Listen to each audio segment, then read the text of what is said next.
upenyu mutoro kana usingazive nzira yokuyambuka nayo. Ini ndakatambura ndikashushikana pamusoro poupenyu, zvinhu zvose zvakaondomoka asi pasina chandandakabata nokuda kwomuvengi anongori kana apinda okubvutira kwose kaunenge uri nako wove pamhene. Ndo zvakave upenyu hwangu, hwakave upenyu hunosiririsa.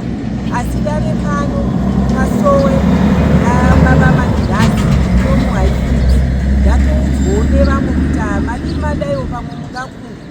Ndasvika pano ndakaonekwa ndikabatsirwa mbichana ndichiita zvavaida, minamato ndichipiwa.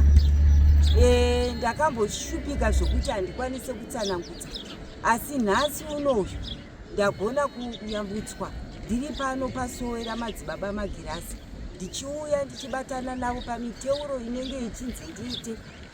Nhamo yangu yose yakuchipera, yapera kutaura kuno.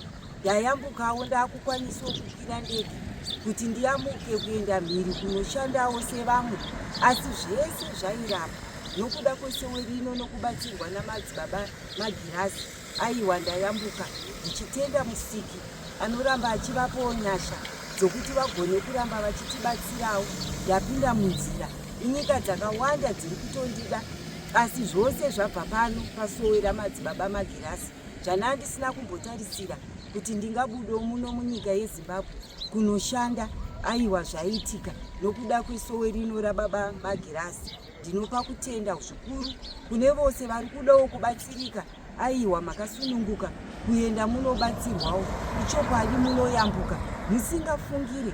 Chokwadi munoyambuka. Ini ndayambuka ndakukwirawo ndege kuti ndinoshanda mhiri kwandadaidzwawo. Zvese zvinoitwa nevanhu ivavo vandidaidza. Aiwa, ndinopa kutenda nekufara. Ndatenda hangu.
Isa